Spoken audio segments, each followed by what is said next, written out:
Hello guys, welcome back to our channel. This is part 2 of our Q&A. So we're gonna get back into these questions. What is y'all's song?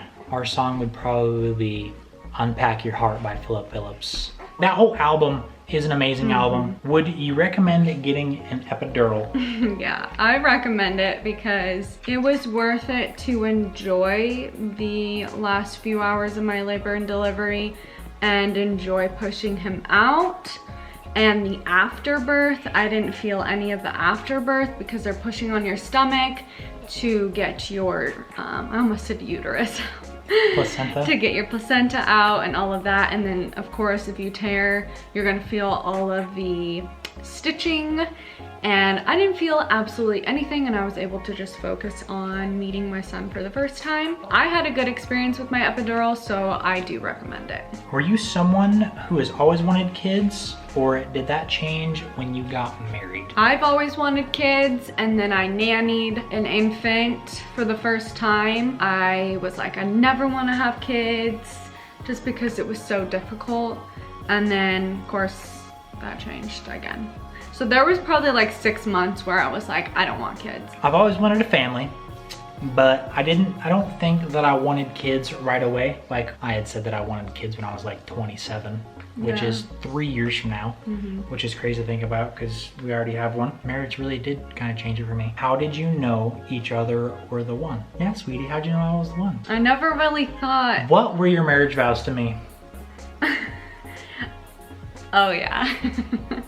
So I've told this story before, but I asked my mom this question when I was probably 15 or 16. I said, how the heck do you know that this guy is the one? She told me that if you can replace the guy's name with love in the verse, love is patient, love is kind, the whole entire verse, and if you can honestly say that it's correct, like Aidan is patient, Aidan is kind, then they're probably the one for you. 1 Corinthians 13, 4 through 8. That's how she opened up her vows to me. And then I started bawling like a baby, of course. And then mine were promising to be patient and promising to be kind. So our vows literally were like a puzzle piece, and we didn't even. We wrote our own vows and didn't speak them until we were right there at the altar. And that kind of speaks into each other being the one. Our next question is, did you really start your channel for family, or was it always your goal to vlog for cash? Obviously this person doesn't have a YouTube. Because you really don't get paid that much in like all reality of things. Unless you're big. Or unless you're doing sponsored posts. I mean, which we do, but it's not like, it could turn into an income.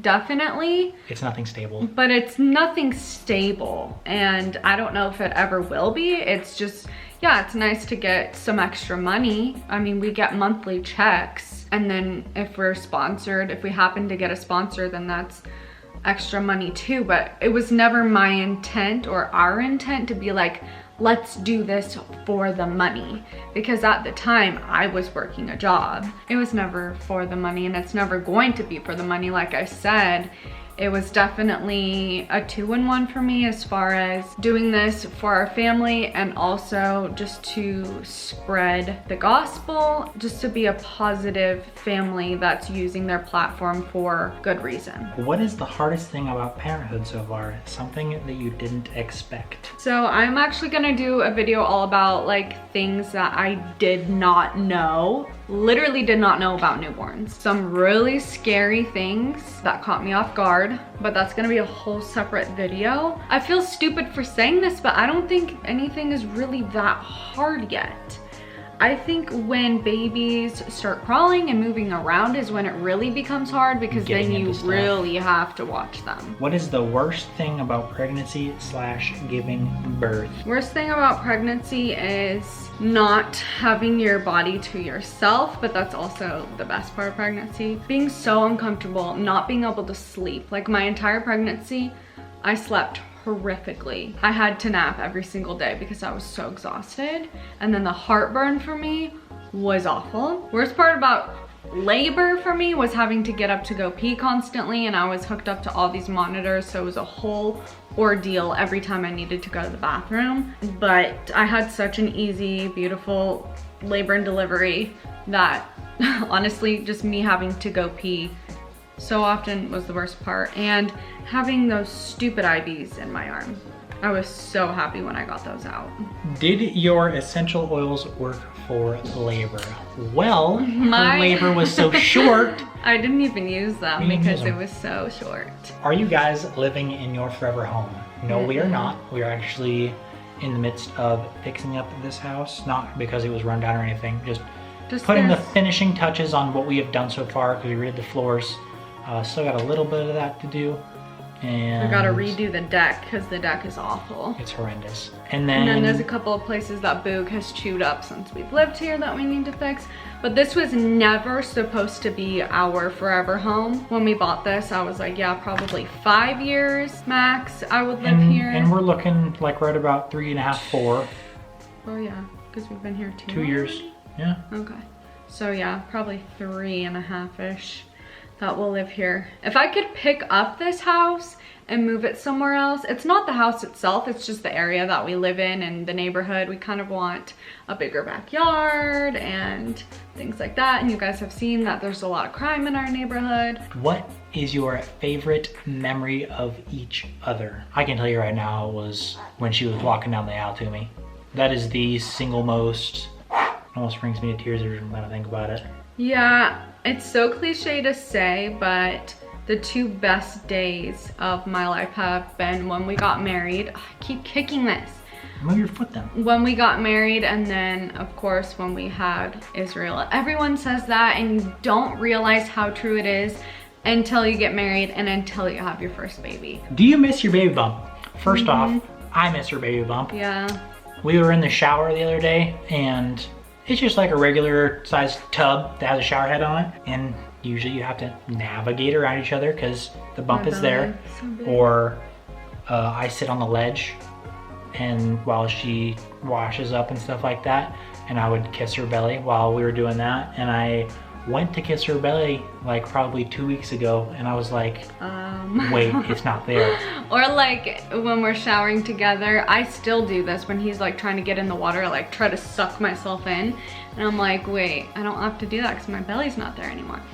I miss it because when your baby's inside of you, you can protect your baby. And now that he's outside in the world, like I can't protect him from everything. And it's just like that sense of security, having your baby inside of you, you know that you're able to keep that baby safe. And now that he's out, it's, I mean, still my job to keep him safe, but I can't protect him from everything. So that's kind of scary. And I find myself looking through my pregnancy photos and I'm like, oh my gosh, I miss it. But when I had it, like when I was 39 weeks, I was ready for him to be here. What has changed the most in your relationship dynamic since having Israel? Really the only thing that's changed is that I am not currently her priority because obviously this little guy takes up, busy. Yeah, now. He takes up 95% of her time. I mean, he's got to eat every 2 hours. He needs to be changed like every hour and when a half. He's awake, I want to be spending time with him, talking to him, reading to him. I just have a job now. What would you guys do to help get yourselves through a crisis of faith if you've had one?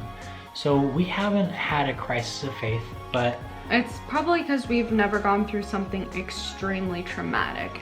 I know that for the most part, when people start to lose their faith or whatever it may be, it's because they're going through a really, really rough situation.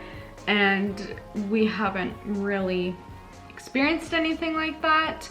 So it's hard for us to answer this question, but I would say just continue to encourage that person, pray over them. Praying has so much power, more power than we even realize. So I think that that would be a huge thing that I would be doing, and just encouraging them to talk to either the pastor or somebody at church who can help them navigate, because people at church are trained to do that and we aren't necessarily trained to do that. But that's my answer. Kind of personal, but how are y'all with your finances? How, if you are, did you become debt-free? So we are not debt-free. We counted up and we probably have like $10,000 in debt. That's between like my car, vehicles, that's everything. Well, besides our house, but I don't see our house as debt because it's an asset. But yeah, between a couple credit cards, my car. That's it. That's it? Are you sure? A couple credit cards and my car? We have like 10,000, which is not that bad in my opinion. And it's being paid off at its regular rate. How are their finances? We've gone through ups and downs like everybody. Very much so, and it's kind of a weird dynamic right now because we just went from 2 incomes to 1 income. No, it's just I'm moving up at my job, which has really allowed us to keep Kurin at home, to be a stay-at-home mom. And we looked at everything. We looked at the option of me working, but it is not worth putting a infant into care. That was never my plan, but if we had to, obviously I was going to do it. But we're really blessed. Everything worked out perfectly. And it's time for me to be a stay-at-home mom. Just to answer that question, we've gone through ups and downs. There was times where I was making pretty much just as much as Aidan was, and I was just blowing my money left and right because we were newly married and I was making a bunch of money and I was buying thousands of dollars of makeup just because I could. And then now we have a baby to pay for, animals, things like that. Do you ever have doubts about God/religion? Yes, about religion, because religion is not a good thing. It is man-made. It is not of Christ. It is not from Christ's breath. It was never intended to be a good thing. It is, sorry, I'm talking really fast here. It is not good. Religion is not good. You need to have faith in Christ. Yeah. No, I have never doubted Christ. Christ is always shown to me in many ways that he is able and willing to do everything and anything you need. Of course you ask questions, and there are so many things that we cannot answer. We're not supposed to be able to answer. We're human. Our minds are not able, like our minds don't have the capacity to understand heavenly things. So of course there's things like, what the heck? Like, why would God allow this? And why is this the way that it is? And things like that. But I've never once been like, I don't believe that God exists. I've never felt that way. I'm very strong in my faith. How do you continue to stay positive when people are sending you hate comments? Okay guys, I'm so bad at this because I'm the type of person who takes things to heart. I've always been a very defensive person. So when we don't get very many hate comments, but when we do, I honestly get upset about it. And most of the time they're really stupid. And I usually respond to them. I am never rude, but definitely respond with a little bit of spice to my response, of course. And I know that just as we continue to grow, it's going to get worse. And that's honestly something that I have to work on. But I also think that these haters, if you will, don't think that I am going to respond. They don't even think that I'm gonna read their comments. Most of the time when I respond, they either apologize for their comment or they delete their comment altogether because they don't realize that I'm actually responding to them. It's easy for me to stay positive because we get more positive comments than we do hate comments. It's pretty rare that we get hate comments, but I'm pretty bad with it because I'm just a defensive person as it is. So I leave it to her because she is much more self-controlled than I am.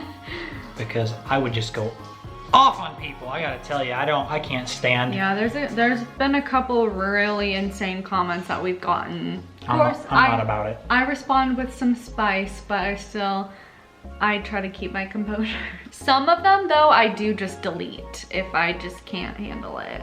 Do you still love me? Yes, we still love you, Adriana. Who do you think Israel looks like more? So everyone thinks he looks like Aidan more.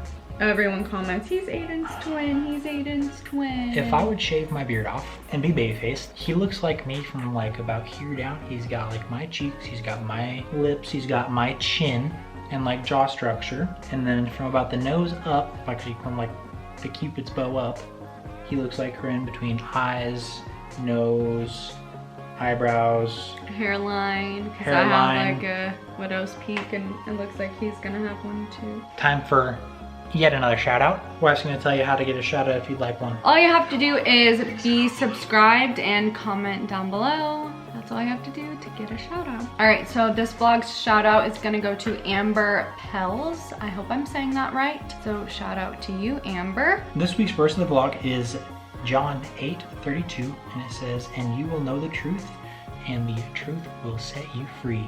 That is everything. This ginormous Q&A. That's part 2. Thank you guys for watching very much. Leave your prayer requests down below, or if they are too personal, you can DM Kurin or myself. Our handles are on the screen as we speak. You guys are very loved, and we will see you next one. Bye, guys. Bye.